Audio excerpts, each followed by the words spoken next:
Sikkim 365 and Baylor Plus have teamed up to bring Baylor fans the ultimate content bundle. You can sign up now for $17.99 a month, a $5 monthly savings, and get instant access to all premium content on both websites. For more information, visit either sikkim365.com or baylorplus.com today.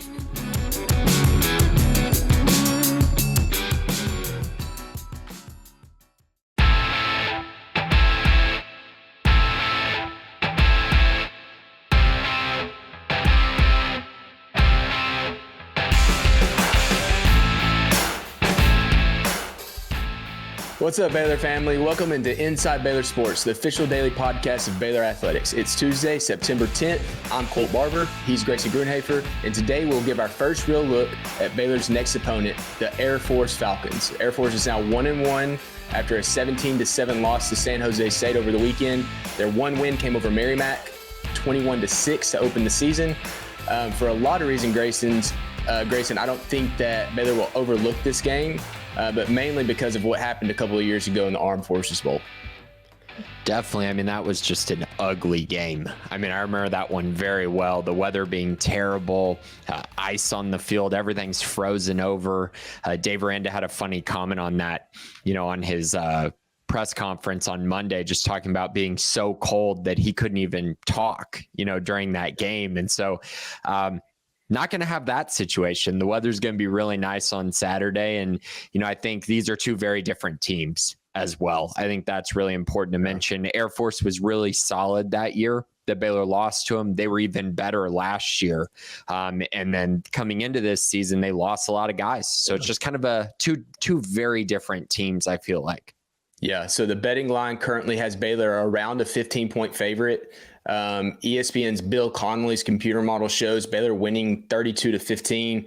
My initial reaction is that after Air Force's start to the season, they gave up 28 points combined, they scored 28 points combined against San Jose State and Merrimack. That 15 points giving up to Baylor or giving up to Air Force on Saturday would be a little bit of a disappointment. I think Baylor's defense is playing well, but a 15-point line is a 15-point line against what is pretty steadily a good program. Right. I think coming into this game, the expectation should be for Baylor to keep Air Force probably under 14 points. I think 14 points should be the most that Air Force scores in this game. I think they're probably going to score somewhere around 10 or 13 is kind of just my expectation, somewhere in that range. And then I think for Baylor, if their defense plays like they have, that should be attainable. But offensively, they got to find a way to get on track. You got to get some momentum this week. I don't really care how they go about that. I don't care if they got to get creative with play calling. I don't care if you got to see new faces in the starting lineup. Totally cool with that. They got to find a new way to create an identity and just be better, be more consistent and add some momentum, because once you enter Big 12 play, there are going to be games where you're going to have to score some points.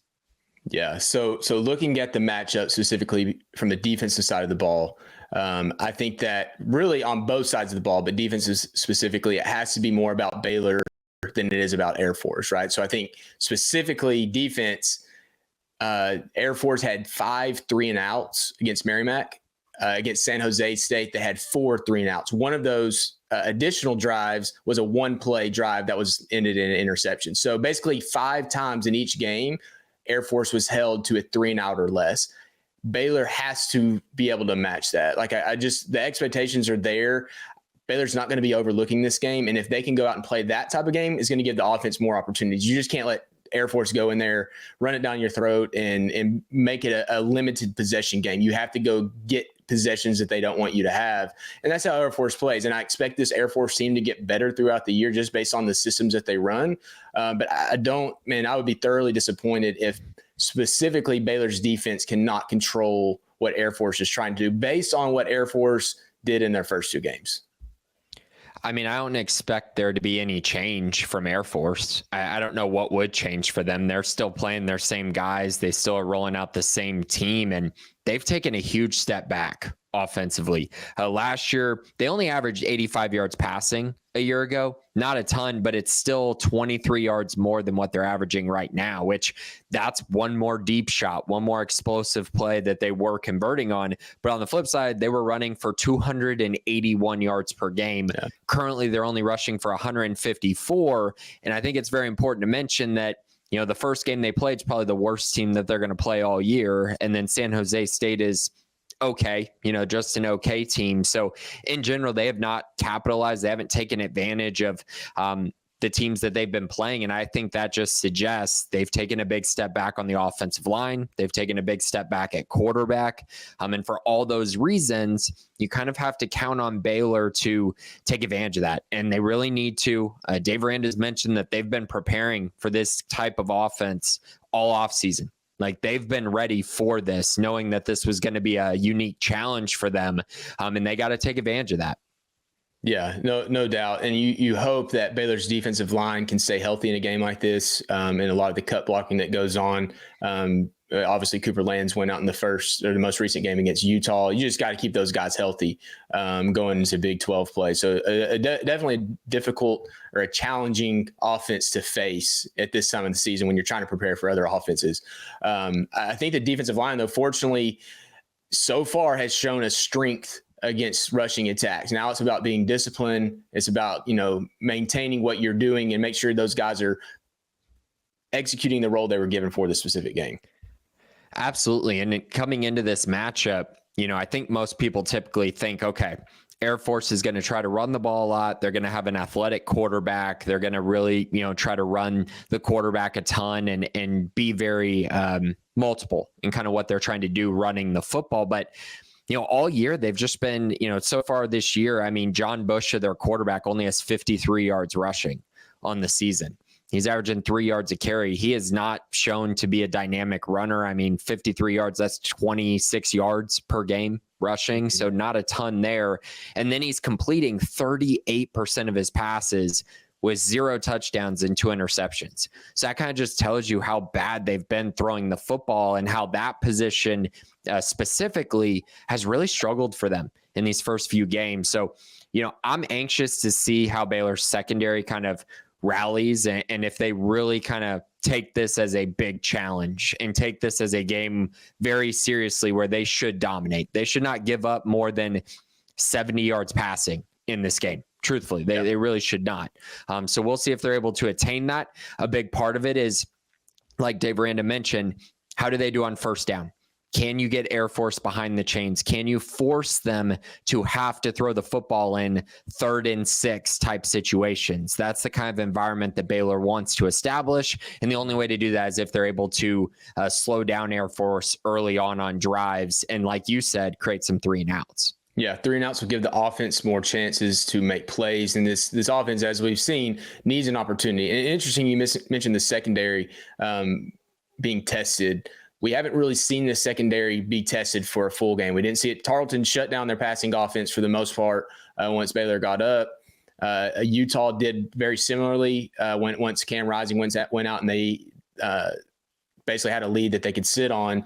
Baylor still did a good job of stopping the run. They just weren't tested in the secondary. So this might be another game where maybe Air Force just doesn't really test them that much. We still don't know a lot about the secondary group.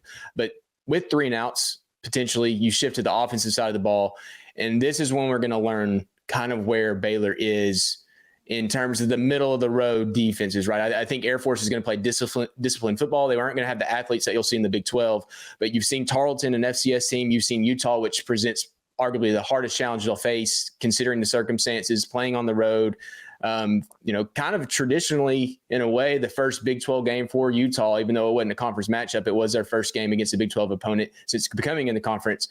Now they go in against this Air Force team that should be better than Tarleton, not as good as Utah, obviously, and really could set Baylor's bar offensively for the rest of the season. I think it will. I really firmly believe that this is a game that the offense has to get back on track and has to put together a complete performance, because so far this year, it has not been very impressive at all. Like the Tarleton State game, there were some moments that were nice, but in general, it has not been consistent. It seems like they don't quite have an identity yet. And that takes time, but they don't have a lot of time to kind of establish that. They have to be able to do it early on in the season. After an off season, you got to kind of know who you are. And I don't know that they do yet. And that's kind of the most difficult part for me, is that when you're envisioning this offense going forward, you can look at it in a lot of different ways. You could say that this turns into a team that's going to run the quarterback a lot. They're going to try to run the football a ton like they did against Utah. Whether they have success or not, that's what they're going to. Or you could tell me, hey, things are going to open up more in the passing game. The offensive line seems a little more comfortable pass blocking than run blocking. Maybe they start taking more shots downfield and actually converting on those shots. You could tell me a number of things, and I would believe you. I think that's the troubling part right now, is that we don't really know which direction this is really going to go. And I think that all starts with, DeQuan Fenn. And, what is he capable of, and what does he consistently show he can do? That's the biggest question for me right now, as far as the ceiling of this offense and where they decide to take this offense schematically. Yeah. And I think to an extent, it's the fear of the unknown in a lot of ways from this side of the fence, because we don't know what the identity is. So is it absent? Is there not an identity, or have we just not seen it? And I think in a lot of ways, you look at the Tarleton game, I truly believe we saw it in the short passing game. It was not there. Utah comes out, they try to execute the short passing game, and they couldn't.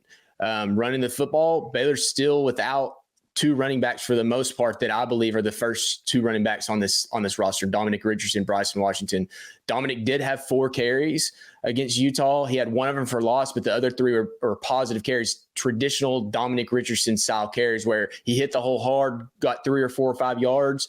And if he can do that consistently in the way that he runs, I think he will pop some, especially when you're not facing Utah. The other one's Bryson Washington, who hasn't played at all this season. Dave Aranda mentioned it in this press conference. He was a standout performer in spring and in fall, and he's kind of a forgotten piece because he's a redshirt freshman. He played a little bit last year, but Dawson Pendergrass kind of took that role as a true freshman last year. But now it sounds like Washington might be the guy that comes in and gives them some life. So I think when we talk about identity, I think there's still moving pieces that this could be the identity. We just haven't seen it yet. Or does it transition to we still don't have an identity even when those guys get back? Absolutely. And I think you bring up a good point there. I was a little worried coming into the year that Dominic Richardson would miss some time. It just kind of felt like he was dealing with something nagging, and it just kind of felt like it was going to linger into the season, and it has a little bit.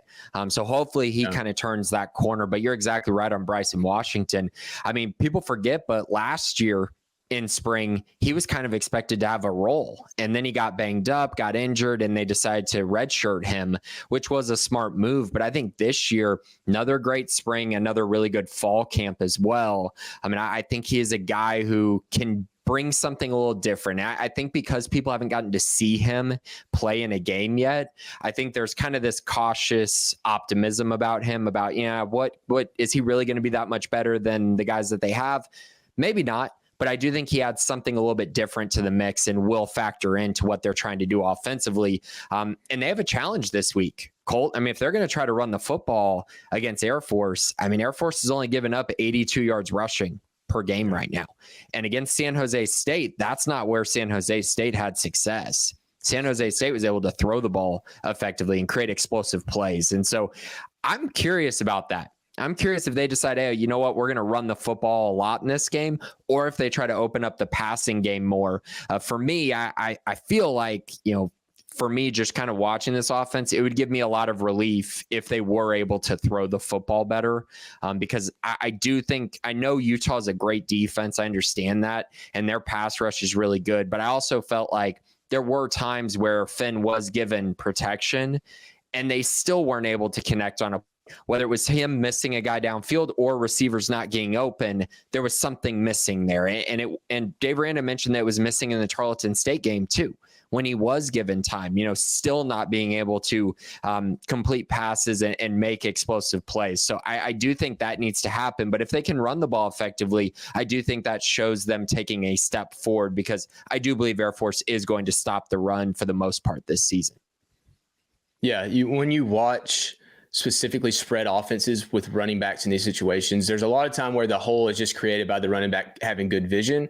We haven't necessarily seen that yet. I think Dawson Pendergrass is a guy, we saw him break the long run. He followed his blocks really well and had it. He's a guy that can move the pile whenever he hits the line of scrimmage. If he's going forward, he's going to move the pile forward. I don't think he's going to be the guy that hits it, bursts through the line, and gets 15 yards all the time. He hasn't ever shown that in his career. Richard Reese can do that. I think that he can hit the hole if it's there and go.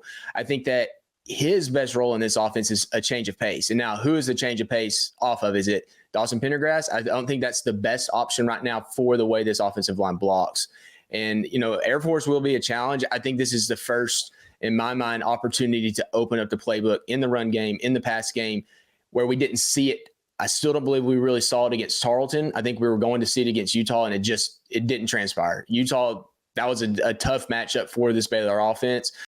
This is the opportunity. If Baylor's going to showcase something offensively, they're going to have to do it this week before we get into Big 12 play. Not that they won't be able to do it later, but I think if we're going to see it, we'll probably see it this week.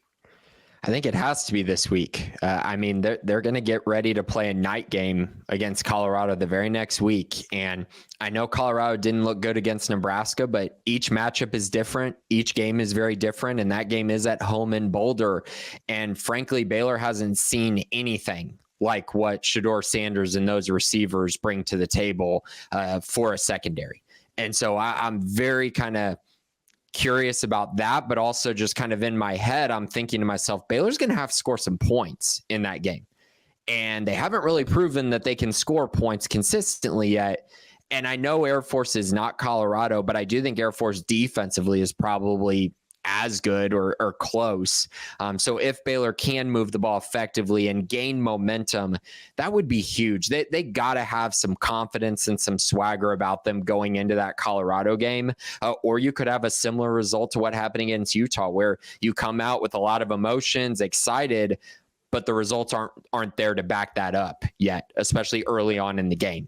And you don't want to get behind again on the road that next trip that they take. So very curious about that. I think they need some good vibes this week. In order to achieve that, they're going to have to create some explosive plays. They're going to have to move the ball effectively. And they're also going to have to do it with a limited number of plays because Air Force is going to try to slow the game down. They're going to try to win time of possession and keep the ball away from Baylor. So when the Bears do have the football, it's very important that they make the most of those. Yeah, no doubt. It's an interesting game because it's not your typical game planning game. It's not a spread offense that you've been practicing for basically all offseason, what you're going to see in the Big 12. And truly, it's nothing even like what you would see against Utah, where you knew they're going to run the ball. Baylor ran a ton of 4 linebacker sets against Utah in this last game with Raw Dilworth specifically getting more time.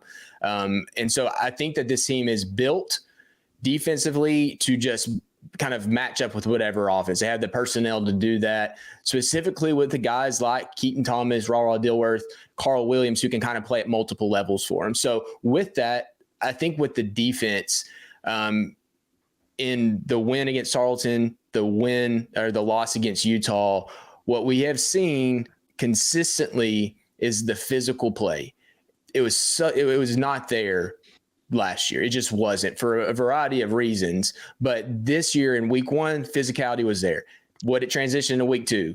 Yes, it transitioned. Even though they had some issues, that front 7 played extremely physical. I think if this defense is going to get better, they're going to have to fix issues. But the good news is that the physicality has shown to be sustainable. And against this specific opponent in Air Force, and then obviously going into Big 12 play, you're going to need it in the front 7. So I'm excited to see this in another week to see how it continues to progress, and then guys filling in their roles a little bit better. Exactly. And I do think that is important to mention, just guys filling in roles, guys, who steps up. Are there going to be, interchanging parts? Are we going to see, more Bryson Washington? Are we going to see more Dominic Richardson? I do think those are all intriguing storylines that we're going to have to follow because I do think we still don't know everything that we should know about this team yet. And should is maybe too strong of a word because they played the worst team that they're going to play and probably the best team that they're going to play. So finally having something that is maybe not even in the middle, but, somewhat in the middle is nice. And it gives them an opportunity to kind of try to find themselves and figure it out on the offensive side. And you're exactly right. Defensively, I come into this game feeling really good about Baylor's defense. So, the only way that I would come away thinking that there's problems is if they just straight up don't perform like they have the first 2 weeks against Air Force, which again, I don't expect. I think they're very solid there. From everything I've seen, I do think this is a solid defense. I don't know if it's, a top 30 defense. I don't think it's that, but I definitely think it's a top 50 defense at minimum, maybe even better than that. Yeah, I think the difference for protecting still unproven secondary is going to be finding a pass rush. First two opponents didn't give them that opportunity. There wasn't a ton of pass attempts. You might have the numbers in front of you. Obviously against Tarleton, they had a couple sacks. They had a couple sacks against Utah, but the overall opportunities to get that pass rush was just not there. We've seen them generate it given the opportunity, which is encouraging. And even from the down linemen, like Trevin Mai, Jackie Marshall, Cooper Lands has gotten a couple of pressures, I believe, and they haven't had to use the edge positions to get a lot of pressure, which is good. They shouldn't have had to use that against Tarleton, but then to not have to use it as much against Utah and still get some pressure was encouraging to see. That's going to be crucial for the Big 12 play. When you get to play Colorado and Texas Tech, to be able to generate pressure, some simulated pressure is the best way to put it. I think that's what Coach Aranda calls it, is to show that you're going to bring pressure with second level guys, then not having to bring it in your 4 down or your 3 down, get that pressure. So I think for Baylor's defense, if the pass rush can continue to develop, the secondary will benefit from that. There's not going to be guys on islands for a long time. And that's a lot of what we saw in the 21 season of pressure from the front. Those guys in the secondary ultimately getting big plays and turnovers, interceptions, whatever it might have been, because of the front seven creating havoc. That's what Coach Aranda wants to do. He wants his secondary, his second level, the linebackers, the edge positions, the star positions, to create havoc plays. And it's not going to start in this particular game against Air Force, but you're going to have havoc plays in the run game as well from those fronts. And hopefully all of it kind of comes together, but I think there's still question marks in terms of the secondary and how well they can hold up. But if the front seven can continue to generate pressure, that's a huge sign for the moving forward in the season. I was going to say, this is like the worst week for edge players when it comes to pass rushing. The Air Force hasn't given up a sack this year. They traditionally, triple option offenses don't give up sacks. And so that's unfortunate. They've only given up, I think, 6 tackles for loss so far this year. So not a ton there either. I'd like to see Baylor get, 3, maybe 4 tackles for loss, because I do think that, if you get a tackle for loss on first down, I feel like Baylor's definitely getting off the field. And so that's kind of where you kind of need to focus on some things. I don't necessarily think it's going to be a ton of getting after the quarterback unless Air Force decides that, if they're down at some point, if they really try to air it out. Still don't really expect that. I think even if they're down, they're going to run the football. So that's maybe not something we'll get a for sure answer about. We definitely will when they play Colorado. We'll know all we need to know about Baylor's pass rush in that game. But I think in this matchup, it's again, being technically sound, stopping the run, filling the gaps, linebackers, making sure that they're reading the run game really well and getting into the backfield and creating havoc in that way. I think that's the key for this one, much like it has been, honestly, the first 2 matchups.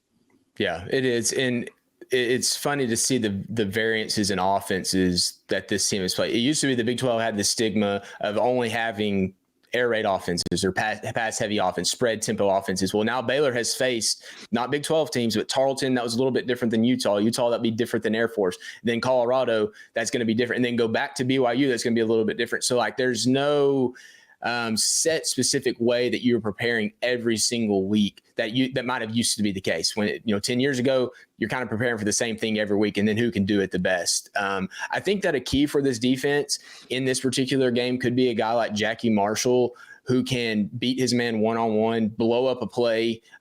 Truly, any of those guys might have that capability, but he just seems like one that he's able to split double teams because of his speed and explosiveness. Now, you worry about that a little bit because you don't want to get out of position. But from the interior defensive line, if you can take away something and then have some edge pressure spill over to kind of bottle everything up, like that could be a major key into getting 3 and outs, getting them behind the lines, behind pace, a 2nd and 9, a 2nd and 8 instead of a 2nd and 5. And he could be that factor. But also you look at the linebackers coming from that. If Matt Jones and Keaton Thomas can play in a way that is reliable and they're playing within the scheme and they're making the correct reads and being where they're supposed to be, I think this defensive front will have its way, have success against Air Force this week.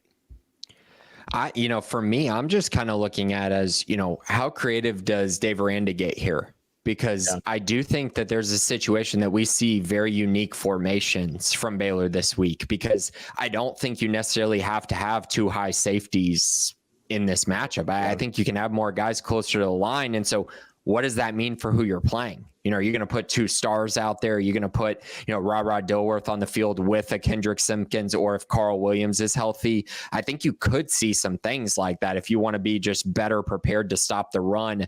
Very intrigued to see if there's something there. As Dave Aranda said, they've been preparing for it. So I'm curious kind of if that means that we're going to see some different things. And I think that could be kind of fun, right? To see, Ra Dilworth or a Kendrick Simpkins trying to create tackles for loss and shooting gaps and trying to get into the backfield.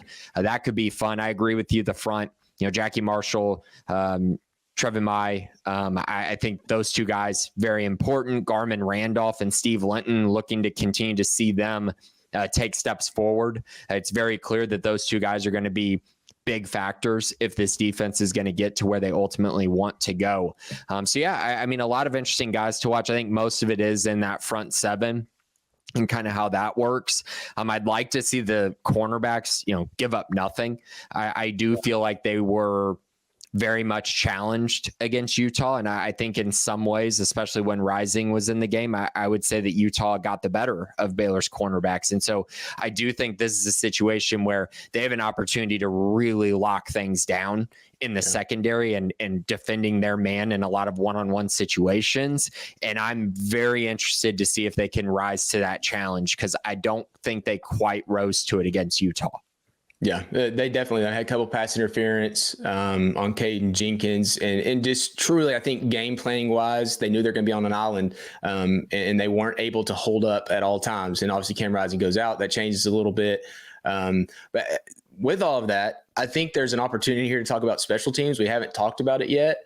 Right now, Baylor's special teams FEI, the efficiency ratings, basically, Baylor's a top 5 special teams unit. A lot of that has to do with Palmer Williams, who we will talk to later this week on Inside Baylor Sports. But he averaged over 60 yards per punt. Isaiah Hankins connected on 2 field goals. Obviously, he had the one that was blocked, which is no fault of his own. It just happened to break down in protection. But Baylor's special team has, if you're going to play close games, having a guy like Palmer Williams that can air it out for you, can flip field position from basically anywhere on the field. But then also Isaiah Hankins being able to, if you need a 45-ish yard field goal, I think that he would have been good. He would have been 3 for 3 had that one not been blocked, all from 40-plus yards.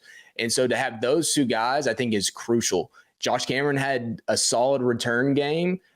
He's kind of shown that knack to be able to do that in the punt return game. We haven't really seen anything from kick returns yet, but overall, I think that when you start getting to the Big 12 games where you're going to need kind of plays that are made, points that are scored, or points that are set up to help you win games, Baylor has 3 opportunities to do that with special teams. And I don't know if it's going to change Dave Aranda's mindset on 4th downs because of the strengths in those areas, but I think there's potential that it does, especially when it comes to Palmer Williams. Right. Palmer's been awesome. He was the number 1 rated kicker by punter by Chris Saylor coming out of high school. I remember I actually got to talk to him before the Army All-American game, because he was an Army All-American in San Antonio that year. And so he's a really good player, and he always has been. And frankly, he's been kind of doing this since his freshman year. I mean, he's been really solid for Baylor in a lot of ways. And obviously he put on a show in Utah, which was really funny to watch him and the Utah kicker have just awesome days, both of them. Really intrigued by that. You're exactly right. Josh Cameron, very reliable on punt return. He's done a great job of avoiding that first tackle and getting those extra hidden yardage that Baylor needs.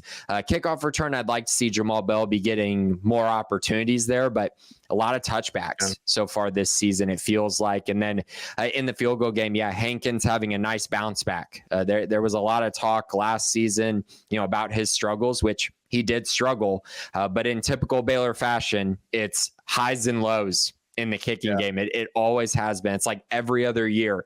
Great year, same kicker comes back. Bad year, same kicker comes back. Good year. It's just one of those weird things that happens at times. So really happy to see Hankins really running with that opportunity and performing so well, along with Williams and, of course, Josh Cameron. Yeah, it can be an X factor. I mean, I think specifically the punting was so impressive because, truly Baylor was about 3 inches on Palmer's last 79-yard punt of putting Utah at about the half-yard line. And that was with about 12 minutes to go in the game. And if that ball goes a little bit further to the right, it was just incredible to see that punt take the right turn that it did. But for it to hit the pylon was just, it's almost like, dude, that you got to be a little disappointed that you hit it, but you also just punted 79 yards, the majority of which was in the air. It wasn't like it was like bounced and rolled and took a massive roll, but he could have changed that game, because I don't see any way that Utah backed up inside their 1 is going to come out throwing the ball. They're going to run it 3 times and try to punt it away, get that field position back to an extent. And it could have changed the game, at least in terms of how close it was late. Definitely. And I was actually literally on that diagonal in that end zone staring at the pylon when the ball came bouncing. It just barely touched it. And the whole Baylor section was like, just kind of wishing that it had just gone a little bit left. Incredible kick. Just incredible to watch it take the bounce that it did. And like you said, just spectacular. It reminded me of in NCAA football, that coffin corner game that you'd be playing it when you're punting and doing training like that, where you had to do it for skills and stuff, and you got to put it in the corner. That's exactly what Palmer did for the most part the whole day. Yeah, no, it was. He I don't have the exact numbers. Hold on. I actually might have them. I was typing them out earlier. He had 2 70-yard punts, 62.7 yard average, 6 punts of 50 yards. The altitude had something to do with it, but at the same time, getting the ball to turn like it did, as far as he kicked it, he did it twice. He had another one early on that did an upside inside the 5-yard line that just died after flying, floating in the air for, I don't know what his hang time was. I don't even know if they track hang time anymore, but it was impressive. So it could be an X factor for Baylor. Not necessarily this weekend. You hope it's not an X factor, but you play Colorado at Colorado with some altitude. If you can win the punting game, if you can punt your offense out of some holes, if you're at the 20-yard line, it could be massive for that particular game. So, all right, Baylor fan, that's going to do it for today's episode of Inside Baylor Sports, the official daily podcast of Baylor Athletics. A lot more to get to this week, including an interview with Palmer Williams. Blackout game, don't forget about that. And for Grayson Grunhafer, I'm Colt Barber. Have a great Tuesday, and sick 'em Bears.